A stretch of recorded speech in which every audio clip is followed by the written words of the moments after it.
प्रिय छात्रों, जैसे आपको इसके पिछले लेक्चर में बताया गया था ममेरी लेव्स ममेरी ग्लैंड्स और उसमें किस तरह से मिल्क प्रोड्यूसिंग ग्लैंड का कार्य जो है ममेरी ग्लैंड्स करती है। इस लेक्चर में आज आपको today I will be discuss about gametogenesis, the process of gametogenesis. Gametogenesis कौन सी प्रक्रिया है जो गैमेटोजेनेसिस है और किस तरह से क्रियान्वित होती है। तो सबसे पहले जो गैमेटोजेनेसिस है, गैमेटोजेनेसिस एक ऐसी प्रक्रिया है जिसमें primary sex organ testis in the mails and the ovaries in the female.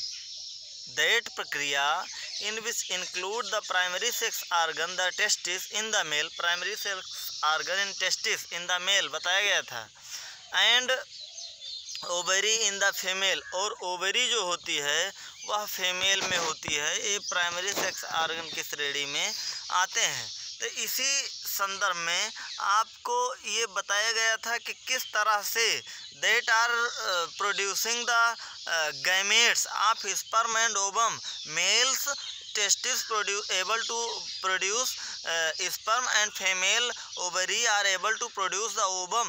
This overall process producing of gamete is known as gametogenesis. यह संपूर्ण यह प्रक्रिया जिसमें मेल में अर्थात नर में स्पर्म के प्रोड्यूस, जिसको हम गैमेट कहते हैं, स्पर्म के प्रोड्यूस की प्रक्रिया जो होती है उसको गैमेटोजेनेसिस कहा जाता है। यही प्रक्रिया फीमेल में जब ओवम अंड प्रोड्यूस करने की होती है तब उसको हम गैमेटोजेनेसिस, तब भी उसको हम गैमेटोजेनेसिस के नाम से जानते हैं, क्योंकि दोनों में ही गैमेट्स का प्रोडक्शन होता है, गैमेट्स को प्रोड्यूस करा जाता है।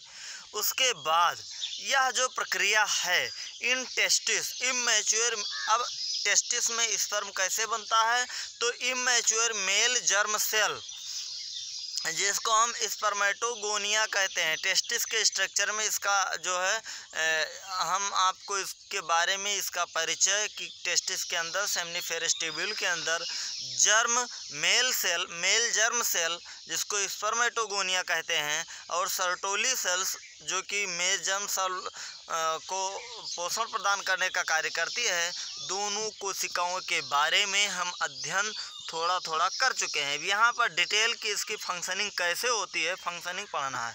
तो टेस्टिस में जो इमैच्योर मेल जर्म सेल पाई जाती है, इमैच्योर अपरिपक्व मेल जर्म सेल, अपरिपक्व नर जर्म कोशिकाएं पाई जाती हैं जिनको स्पर्मेटोगोनिया, नर जर्म कोशिकाओं को spermatogonia SPERMATOGONIA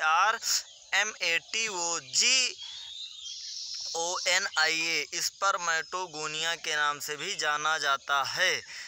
mail germ cell produce sperm by spermatogenesis, male germ cell sperm को प्रोड्यूस करता है स्पर्मेटोजेनेसिस से, that begin at puberty age, और यह प्रक्रिया प्यूबर्टी PUBERTY यह प्रक्रिया प्यूबर्टी एज पर प्रारंभ होती है। Puberty age in male approximately 12 years and in males approximately 13 वर्षों से, और 13 साल के जो है बच्चे होते हैं, और इन फीमेल अप्रॉक्सीमेटली 12 years अर्थात 12-13 साल के लड़के लड़कियों में प्यूबर्टी एज का प्रारंभ होता है, जिसको हम दूसरे भाषा में कहें तो एडोलसेंस एज कहते हैं या किशोरावस्था कहते हैं। अब that produce spermatogenesis that begin eight puberty age, और इसकी शुरुआत प्यूबर्टी एज पर किशोरावस्था के प्रारंभ में हो जाती है। द स्पर्मेटोगोनिया जिसको हम सिंगुलर में स्पर्मेटोगोनियम के नाम से भी जानते हैं, present on inside wall of seminiferous tubules, और यह जो स्पर्मेटोगोनिया होती है यह सेमनीफेरस टेस्टिस के सेमनीफेरस ट्यूब्यूल में, यहाँ पर आपको बताते चलें कि एक टेस्टिस में 250 कंपार्टमेंट होते हैं। एक कंपार्टमेंट में 1 से लेकर के 3 सेमनीफेरस ट्यूब्यूल पाई जाती है। और वो जो कंपार्टमेंट जो सेमनीफेरस ट्यूब्यूल होती है, सेमनीफेरस ट्यूब्यूल में जो होती हैं उनके अंदर मेल जर्म कोशिकाएं पाई जाती हैं। तो spermatogonia present on the male germ कोशिकाएं या स्पर्मेटोगोनिया एक ही नाम है, याद रखिएगा।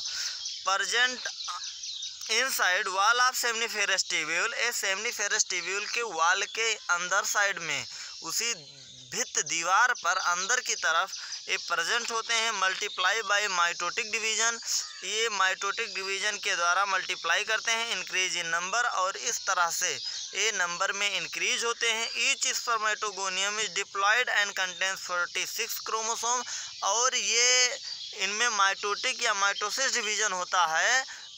उसके बाद इनका जो क्रोमोसोम नंबर होता है स्पर्मेटोगोनियम का 46 होता है। स्पर्मेटोगोनिया जब यह डिवाइड हो जाता है हाफ हाफ, और डिवाइड होने के बाद यह स्पर्मेटोगोनिया अप्रॉक्सीमेटली,